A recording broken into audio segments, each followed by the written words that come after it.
नमस्कार, hornbill TV देख रहे हैं आप। मैं हूं आपके साथ विशाल गर्ग। खबरों की शुरुआत करेंगे। आज भी सीएम धामी हरियाणा में चुनावी प्रचार करेंगे। वहीं कल उन्होंने हरियाणा में कई विधानसभाओं में बीजेपी प्रत्याशियों के लिए वोट मांगे और विपक्ष पर भी जमकर निशाना साधा। इस रिपोर्ट में देखिए।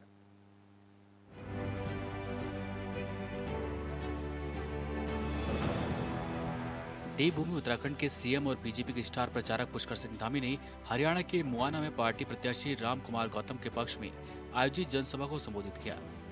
उन्होंने कहा कि राम कुमार गौतम साफ छवि के नेता हैं और मुखर होकर अपनी बात रखते हैं। उन्होंने 10 वर्षों में हरियाणा की सरकार में सिर्फ और सिर्फ विकास किया है।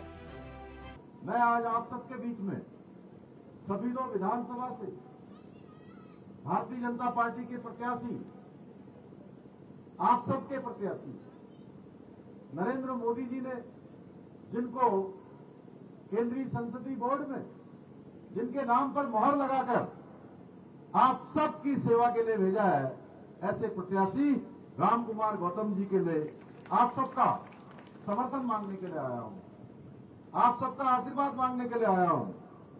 आप सभी जानते हैं कि पिछले 10 वर्षों में देश हो या हरियाणा हो, किस प्रकार से हरियाणा की तकदीर बदली है, तस्वीर बदली है, देश आगे बढ़ा है और हरियाणा सामाजिक रूप से, आर्थिक रूप से बुलंदियों के आसमान पर पहुंचा है। उत्तराखंड के सीएम धामी ने कहा कि 10 वर्षों में हरियाणा में सड़क, रेल, हवाई अड्डा, स्वास्थ्य, शिक्षा के क्षेत्र में ईमानदारी से काम हुआ है। उन्होंने कहा कि बीजेपी की सरकार में हरियाणा में 40 राष्ट्रीय मार्ग बने हैं, गांव-गांव तक सड़कों का जाल बिछाया गया, करोड़ों लोगों का आयुष्मान कार्ड बना है, 10 वर्षों में 9 नए मेडिकल कॉलेज बनाए गए। पिछले 10 सालों में हरियाणा में सड़क, रेल, हवाई अड्डे से लेकर शिक्षा के क्षेत्र में, स्वास्थ्य के क्षेत्र में, पेयजल के क्षेत्र में, हर क्षेत्र में बहुत मजबूती से काम हुआ है, ईमानदारी से काम हुआ है। पूरे प्रदेश की अगर बात करूं मैं हरियाणा की, तो 40 नए राष्ट्रीय राजमार्ग बनाए गए हैं, नए नेशनल हाईवे बनाए गए हैं और गांव-गांव तक सड़कों का जाल बिछाया गया है। और पिछले 10 सालों की मैं बात करूं तो 1 करोड़ 19 लाख लोगों को आयुष्मान चिरायु कार्ड बनाने के साथ साथ पहले यहां 7 मेडिकल कॉलेज होते थे, इन 10 सालों में 9 नए मेडिकल कॉलेज बनाए गए हैं, जिनमें से एक मेडिकल कॉलेज की सौगात आपके यहां जिंद में मिली है। सीएम धामी ने कहा कि एक समय ऐसा था जब हरियाणा में कई इलाकों में पेयजल पानी की किल्लत थी, लेकिन बीजेपी की सरकार में 10 वर्षों में 60% आबादी तक साफ पानी पहुंच गया है। लाखों गरीब परिवारों को 500 रुपए में गैस सिलेंडर उपलब्ध कराया गया, 1.5 लाख युवाओं को सरकारी नौकरी दी गई, 5 लाख से ज्यादा छात्रों को टैबलेट दिए गए, किसानों का कर्ज माफ किया गया, 12,500 करोड़ रुपए फसलों की बर्बादी पर मुआवजा दिया गया। भाइयों बहनों, एक समय था हरियाणा में पानी की किल्लत हुआ करती थी। इस पानी की किल्लत को दूर करने का काम भी भाजपा की डबल इंजन की सरकार ने किया है और 100% घरों तक शुद्ध जल पहुंचाने का काम भारतीय जनता पार्टी की इसी सरकार ने किया है, जो नायब सिंह सैनी जी के नेतृत्व में चल रही है। यही नहीं, हमारी सरकार द्वारा पिछले 10 सालों में 24 लाख गरीब परिवारों को मुफ्त गैस के कनेक्शन देने के साथ साथ 50 लाख परिवारों को मात्र 500 रुपए में गैस का सिलेंडर उपलब्ध कराया गया है।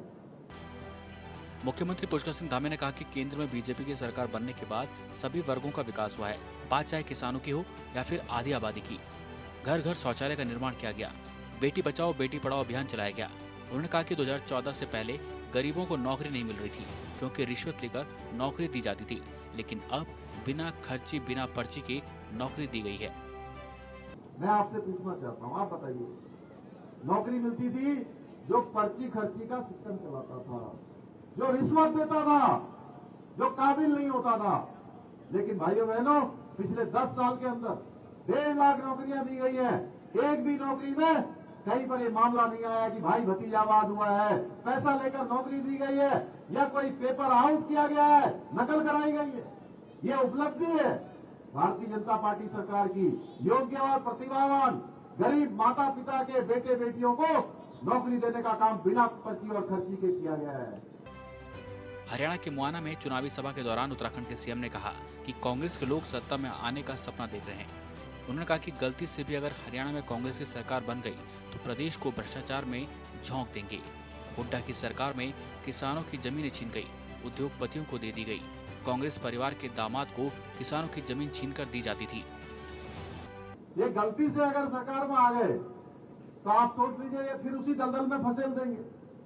इसका मतलब साफ है कि ये अगर गलती से कभी सरकार में आ गए, हमसे कोई गलती हो गई तो कट, कमीशन और करप्शन का खेल फिर से शुरू हो जाएगा।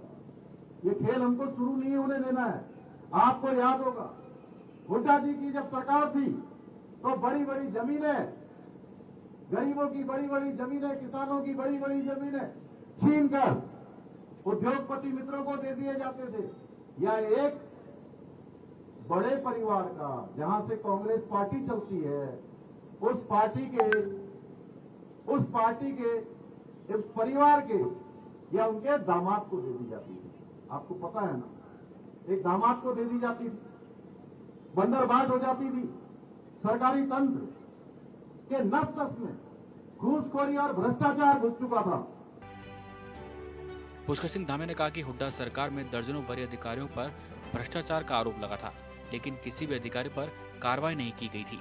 हरियाणा के एक परिवार की कांग्रेस पार्टी में दादागिरी चलती है। कांग्रेस पार्टी से एक दलित की बेटी चुनाव लड़ना चाहती थी, लेकिन उसे चुनाव नहीं लड़ने दिया गया। महिलाओं का कांग्रेस में सम्मान नहीं होता है। कांग्रेस पार्टी परिवार की पार्टी के साथ दलित विरोधी पार्टी भी है। वो कांग्रेस पार्टी बची ही नहीं है। अब तो एक परिवार की जायदाद हो चुकी है ये पार्टी वाले। हरियाणा के एक परिवार की जायदाद हो चुकी है। इनके दरबार में सलामी जो नहीं करता है उसको ये तरह तरह से प्रताड़ित करने लगते हैं। अभी हाल में ही अभी दादा बोल रहे थे राम कुमार गौतम जी कि किस प्रकार से एक दलित परिवार की, एक दलित की बेटी जो सांसद है इन्हीं की पार्टी, वो चुनाव लड़ना चाहती थी, उसको चुनाव लड़ने का भी इन्होंने मौका नहीं दिया। अरे भाई, राजनीति अपनी जगह पर है, क्या मर्यादाएं गिर जानी चाहिए? महिलाओं का सम्मान नहीं होना चाहिए? एक दलित की बेटी को इस प्रकार से अपमानित किया जाना चाहिए? ये प्रश्न है हम सबके सामने। भाइयों बहनों, इससे पता चलता है कि ये कांग्रेस पार्टी परिवारवादी होने के साथ साथ ही महिला और दलित विरोधी भी है। जम्मू कश्मीर का जिक्र कर सीएम धामी ने कांग्रेस पर जमकर भड़ास निकाली। उन्होंने कहा कि बीजेपी की सरकार ने मेहनत कर धारा 370 खत्म की और कांग्रेस वाले वहां कह रहे हैं कि सरकार बनी तो फिर से 370 को लागू किया जाएगा। सीएम धामी ने कहा कि देवभूमि उत्तराखंड और हरियाणा से हजारों नौजवान देश की सीमा की रक्षा के लिए बलिदान देते हैं और कांग्रेस वाले धारा 370 लागू करने की बात करती है। जम्मू और कश्मीर के अंदर ये कांग्रेस के लोग धारा 370, जिसको प्रधानमंत्री मोदी जी ने एक संकल्प जो देश की आजादी के बाद था कि कश्मीर के अंदर धारा 370 समाप्त होनी चाहिए, कश्मीर भारत का अभिन्न अंग होना चाहिए। भाइयों बहनों, अब ये कहते हैं कि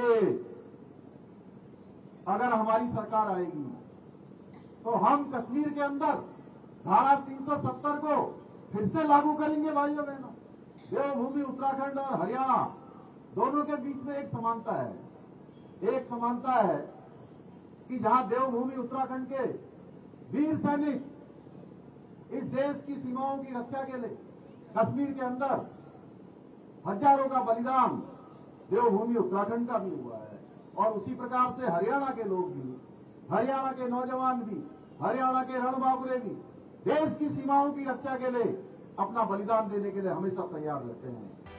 सीएम धामी ने कहा कि कांग्रेस के लोग सभा में बड़ी बड़ी बातें करते हैं, लेकिन कांग्रेस से अब ये पूछने की जरूरत है कि जिन राज्यों में कांग्रेस की सरकार है, क्या उन राज्यों में कांग्रेस पार्टी ने चुनावी वादों को पूरा किया है?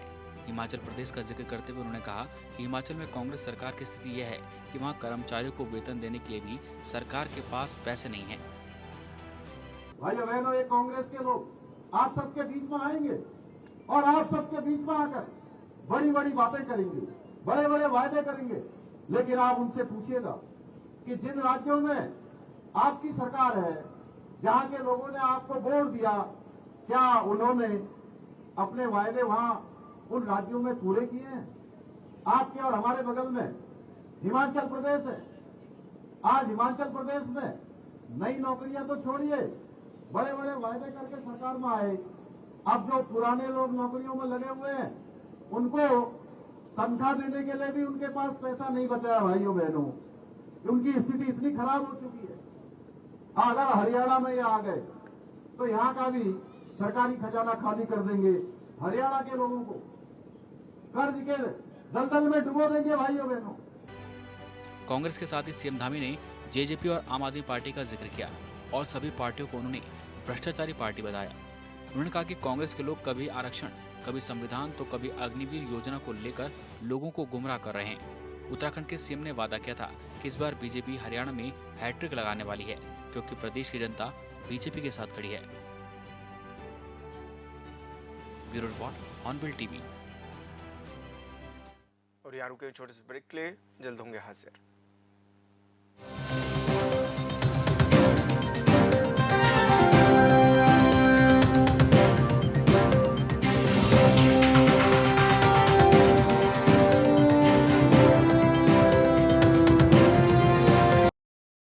के विधायक प्रदीप बत्रा आज आईआईटी में आम जनता के प्रवेश बंद करने को लेकर वोट क्लब पर धरना प्रदर्शन करेंगे। उन्होंने कहा है कि कहीं ये बात सही नहीं है, सुरक्षा के लिहाज से व्यवस्थाएं होनी चाहिए, लेकिन पूरे देश में कई आईआईटी हैं, लेकिन आम जनता के लिए बंद आईआईटी नहीं होता है और जो सीनियर सिटीजन हैं उनको घूमने के लिए भी आईआईटी खुला रहना चाहिए ताकि उनको कोई परेशानी ना हो। वहीं आईआईटी ने वोट क्लब पर अपने बोर्ड भी लगाए हुए हैं, जबकि वो सिंचाई की भूमि है जिसकी लीज अब खत्म हो चुकी है। लोगों के लिए आवागमन जो बंद कर दिया गया है, और मैं समझता हूँ कि सुरक्षा व्यवस्था जरूरी है, और जो पास इशू करे जा रहे थे वो व्यवस्था भी बंद कर दी गई। आप पास बनाए, जो हमारे सीनियर सिटीजन हैं, जो हमारे आईआईटी रुड़की रिटायर्ड लोग हैं, सीबीआई से रिटायर्ड लोग हैं, रुड़की एजुकेटेड लोग हैं, उनके पास होनी चाहिए। शाम को घूमने के लिए जाना चाहते हैं तो उनकी एंट्री होनी चाहिए, पहले भी होती रही है, और उसके लिए आप पुलिस वेरिफिकेशन कराएं, पास सिस्टम बनाएं, जिससे कि लोगों को घूमने में दिक्कत ना हो। दूसरा मुद्दा ये है कि आईआईटी बोट क्लब रुड़की में स्थित है और यहाँ पर जो है आईआईटी ने अपने बोर्ड लगा रखे हैं, जबकि ये भूमि सिंचाई विभाग की है जिसकी लीज खत्म हो चुकी है, और आईआईटी लगातार उसमें दरवाजे बंद किए हुए हैं। तो हम चाहते हैं कि ये आईआईटी बोट क्लब रुड़की की जनता के लिए खुले, रुड़की की जनता के बच्चे यहाँ पर जाएं, पार्क बने और यहाँ पर शाम को सैर सपाटा करें। तो रुड़की में जो स्थित है सिविल लाइन्स एरिया में, ये बोट क्लब रुड़की के लिए। हरिद्वार के जिलाधिकारी करवेंद्र सिंह ने कलेक्ट्रेट सभागार में जिला उद्योग बंधु के साथ बैठक की है। बैठक में जिलाधिकारी ने कई विभाग के अधिकारियों की अनुपस्थिति पर नाराजगी भी जताई है और तुरंत कारण बताओ नोटिस भी जारी कर दिया है। जिलाधिकारी ने बताया है कि महत्वपूर्ण बैठक में संबंधित अधिकारियों का अनुपस्थित रहना अनुशासनहीनता है।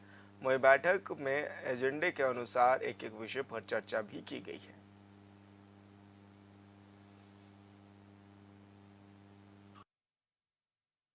आज जिला उद्योग बंधु की बैठक हुई है और इसमें जनपद के जितने भी इंडस्ट्रियल एरिया हैं सभी के प्रतिनिधि आए हुए थे, प्लस अधिकारी आए हुए थे और उनके मुद्दों पर एक एक करके बात हुई है। उनकी समस्याएं हैं, कुछ लैंड ऑर्डर की समस्याएं हैं, कुछ उनकी जो है पार्किंग की समस्याएं हैं, कुछ उनके जो है अवस्थापना संबंधित समस्याएं हैं।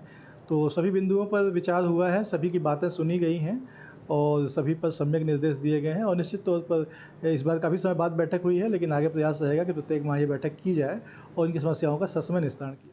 चंपावत जिले के बाराकोट ब्लॉक के बोतड़ी गांव सभा में विशालकाय अजगर दिखने से हड़कंप मच गया है। विशालकाय अजगर के आबादी क्षेत्र में होने से ग्रामीण दहशत में है। ग्राम प्रधान दीपक सिंह ने बताया है कि वे रामेश्वर घाट के रास्ते अपनी कार से जा रहे थे, तभी अचानक अजगर उनको सड़क पर दिखाई दिया, जिसका उन्होंने वीडियो भी बना लिया। जहां पर अजगर दिखाई दिया है वहां से कुछ ही दूरी पर गांव का प्राथमिक विद्यालय भी है। अजगर के यहां होने से ग्रामीण बच्चों, तीर्थयात्रियों और जानवरों को भी खतरा पैदा हो गया है।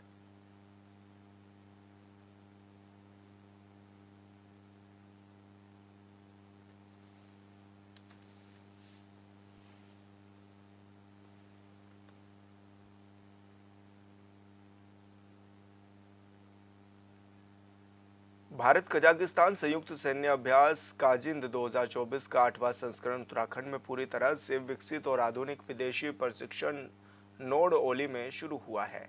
यह अभ्यास 30 सितंबर से शुरू होकर 13 अक्टूबर तक आयोजित होगा। समारोह में कजाकिस्तान के कर्नल नूरलान और भारत की ओर से कर्नल योगेश उपाध्याय ने हिस्सा लिया है। बता दें कि काजिंद अभ्यास भारत और कजाकिस्तान में वैकल्पिक रूप से आयोजित एक वार्षिक प्रशिक्षण कार्यक्रम है।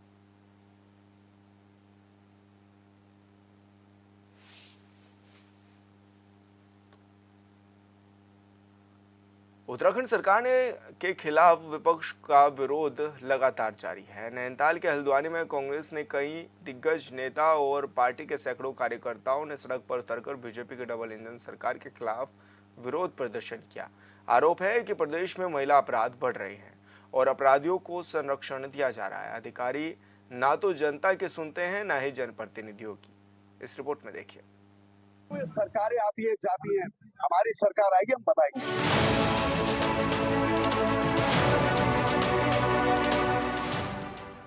नैनीताल के हल्द्वानी से कांग्रेस के विधायक सुमित हृदेश का बयान आरोप है या फिर अधिकारियों को धमकी, कहना मुश्किल है, लेकिन आरोप बड़ा गंभीर है। हल्द्वानी में आयोजित कांग्रेस की जन आक्रोश रैली में कांग्रेस के बड़े से बड़े नेताओं का जमावड़ा लगा। सरकार के खिलाफ नारेबाजी की गई। कांग्रेस के विधायक सुमित हृदेश का आरोप है कि नैनीताल में ऐसे अधिकारियों की तैनाती कर दी गई है जो जनता के साथ बदतमीजी करते हैं, जनप्रतिनिधियों की बातें नहीं सुनते हैं। जनता का आक्रोश है। ये जो परेशानियां हैं, जनता की परेशानियां हैं, जिनको हम लेकर यहाँ पे आए हैं। भ्रष्टाचारियों को संरक्षण, बलात्कारियों को संरक्षण, ये भारतीय जनता पार्टी की सरकार दे रही है। अपराध का ग्राफ बढ़ता जा रहा है, भ्रष्टाचार का ग्राफ बढ़ता जा रहा है और गरीब आदमी की जो आय है वो गिरती जा रही है। महंगाई फोड़ के हर घर में परेशानी का मार दे रही है। और क्या राज्य की सरकार कर रही है? इन अधिकारियों को, ऐसे बदतमीज अधिकारियों को यहाँ पे रखा हुआ है जो फरियादियों के साथ बदतमीजी करते हैं। अरे आप IAS होंगे, PCS होंगे, आपका जॉब डिस्क्रिप्शन है पब्लिक सर्वेंट, जनता के नौकर हैं आप। किस अड़ में, किस ऐसे अड़ियल रवैये के साथ, किस टैक्स से आप बात कर रहे हैं? ऐसा किसका संरक्षण है? ऐसे अधिकारी को भी मैं कहना चाहता हूँ, ये सरकारें आती है जाती हैं, हमारी सरकार आएगी हम बताएंगे। कांग्रेस का आरोप है कि बीजेपी की डबल इंजन वाली सरकार में केवल भ्रष्टाचार और भ्रष्ट अधिकारियों को बढ़ावा दिया जा रहा है। पूर्व विधानसभा अध्यक्ष गोविंद सिंह गुंजवाल का कहना है कि यह रैली बीजेपी के खिलाफ जन आक्रोश है। आज जनता पूरी तरह से कांग्रेस के साथ है। प्रदेश की जनता बीजेपी सरकार की नीतियों से परेशान हो चुकी है, इसलिए आज यहाँ जनता बीजेपी के खिलाफ एकजुट होती दिखाई दे रही है। जैसा आप सबको मालूम है, प्रदेश की आज भारतीय जनता पार्टी की सरकार की जो हालत है, जो उसने प्रदेश जो तमाम चीजों में नीचे धकेल दिया है, चाहे भ्रष्टाचार का मुद्दा हो, चरम पर है प्रदेश के अंदर, बहुत बड़ी लूट हो रही है। हमारे जिलाधिकारी कार्यालयों को कलेक्शन ऑफिस बना दिया है और दूसरा हमारे युवाओं को बेरोजगारी से रोजगार पा रहा है, इसकी कोई व्यवस्था नहीं है। महंगाई आसमान पर है, महिलाओं पर लगातार उत्पीड़न हो रहा है। अंकिता भंडारी हत्याकांड से लेकर तमाम महिलाओं के साथ बलात्कार के गए सामने आए और इसमें भारतीय जनता पार्टी के कार्यकर्ता लिप्त पाए गए हैं। इन सारी चीजों को लेकर के जन आक्रोश रैली है। इस जन आक्रोश रैली में शामिल उत्तराखंड कांग्रेस के प्रदेश अध्यक्ष करण मेहरा का कहना है कि प्रदेश में तेजी से महिला अपराध की घटनाएं बढ़ी हैं, बेरोजगारी से युवा परेशान है, महंगाई से प्रदेश की जनता त्रस्त है। कई जिलों के अधिकारी के पास जब जनता जाती है तो उनकी बातें नहीं सुनी जाती। लगातार भ्रष्टाचार बढ़ रहा है, बेरोजगारी बढ़ रही है, महिलाओं के ऊपर अपराध बढ़ रहे हैं और जो जनप्रतिनिधि है उनके साथ अन्याय हो रहा है। हारे हुए लोगों को लेकर प्रशासन के लोग कैंप लगा रहे हैं, कार्यक्रम कर रहे हैं और जो जीते हुए प्रतिनिधि है उनकी अनदेखी हो रही है, जो बहुत ही दुर्भाग्यपूर्ण है। और हम चाहते हैं कि जनता को राहत मिले, महंगाई से, बेरोजगारी खत्म हो, महिलाओं के ऊपर अपराध कम हो, जनप्रतिनिधि के जो प्रोटोकॉल है उसका पालन हो और अधिकारी और कर्मचारी अपने हद में रहें और जनता की सेवा का रूप में काम करें। हल्द्वानी में सड़क पर उतरे कांग्रेसियों का कहना है कि आपदा से पूरा प्रदेश त्रस्त है। बीजेपी सरकार की अनदेखी की वजह से हल्द्वानी में नेशनल स्पोर्ट्स स्टेडियम के अस्तित्व पर खतरा मंडरा रहा है। विकास कार्यों के नाम पर किसानों की जमीन का अधिग्रहण किया जा रहा है, गरीबों के मकान ध्वस्त किए जा रहे हैं। कांग्रेस के कुछ सवाल हैं जिसका जवाब सरकार के पास नहीं है। लगातार कानून व्यवस्था ध्वस्त होती जा रही है। कानून का राज अब रहा नहीं, अपराधी बेखौफ हो चुका है। लगातार हमारी महिलाओं का उत्पन्न बढ़ते जा रहा है।